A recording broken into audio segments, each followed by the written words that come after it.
a moment with nature. A brief time with a mind fascinated by the natural world.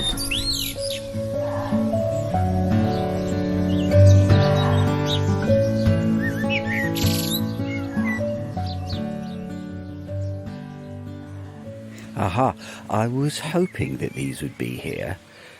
These are the first shoots of a clump of wild daffodils. It's a clump I know quite well because they reliably come back each year, and I've seen them, I think, now for at least 10 years, every year without fail. And they are these delicate little wild daffodils that grow in profusion in many different parts of the country. In fact, they were probably the daffodils of Wordsworth's famous Host. But they always bring a little bit of hope. It's 2nd of January. It's actually a lovely sunny day. We're having a little bit of calm in between, well, the sort of expected wet and windy weather of this time of year. And I always look for these, and they weren't there 2 days ago, and now they are. Now, these little daffodils, tough little things, they stick their shoots up and then they will cope with whatever the weather has got to throw at them. If it gets really cold, they simply pause and don't grow much more. But other than that, if the weather's fine, they keep on going.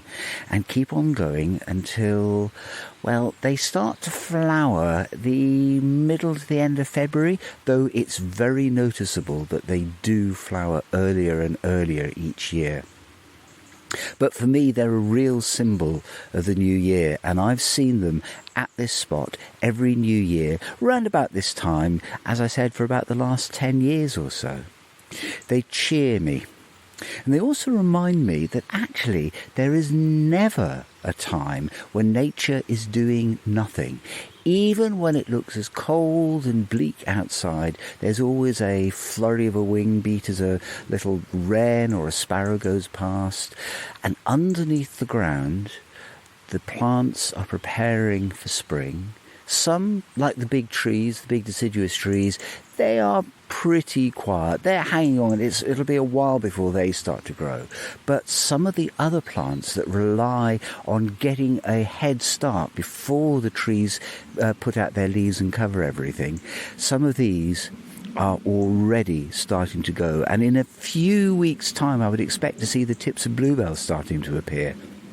Again, they won't flower for a while, but they do appear much earlier than you might imagine.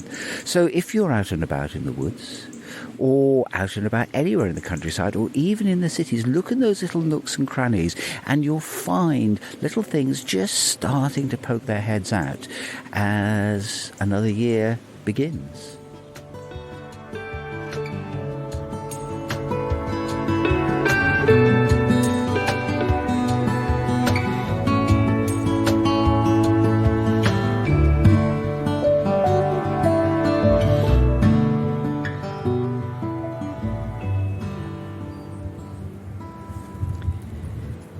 As you can hear, it's much windier today. It's a bright blue sky, but those clouds are doing the classic sort of high-speed dash across the blue. And I found something else that always, well, pleases me in the beginning of the year, because I found the first hazel flowers. Now, the hazel catkins, which are the male flowers, are dead easy to see. They form during the summer months, and as the leaves come off the hazel trees over the autumn, you can see many of them are left festooned with these hanging catkins. But it's the female flowers that are so difficult to spot, because the female hazel flowers are tiny, tiny red tufts. They appear as little red filaments at the end of a bud. They're literally sort of 2 or 3 millimeters long. They are bright red, but you'll never see them unless you go and look very, very closely at a tree. And at the same time, the male catkins start to, well, expand. They're normally, over the winter, tightly bunched up, quite sort of concertina together.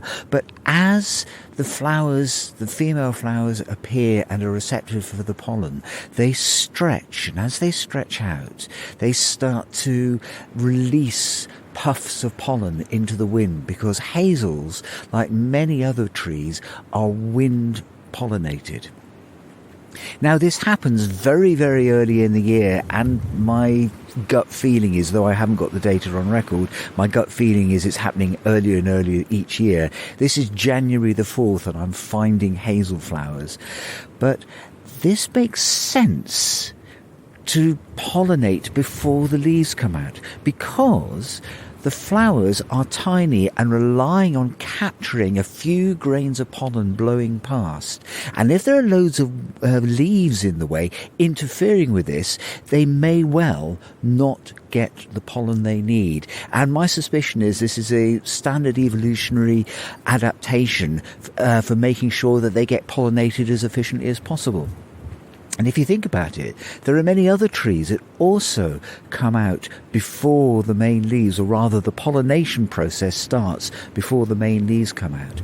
Many fruit trees, cherry trees in particular, flower before the leaves start to form. And again, this makes perfect sense, because they want to attract the insects, the early insects in the year. And those insects are going to be able to spot the beautiful cherry flowers much more easily than if they're all hidden by leaves. So the succession in which plants do their flowers and their leaves, and trees in particular, is really important to evolution. But this delicate, tiny little hazel flowers, they're out and about waiting for those puffs of pollen that'll turn into the nuts that are so important for squirrels and all sorts of other animals, including jays, at the end of the year.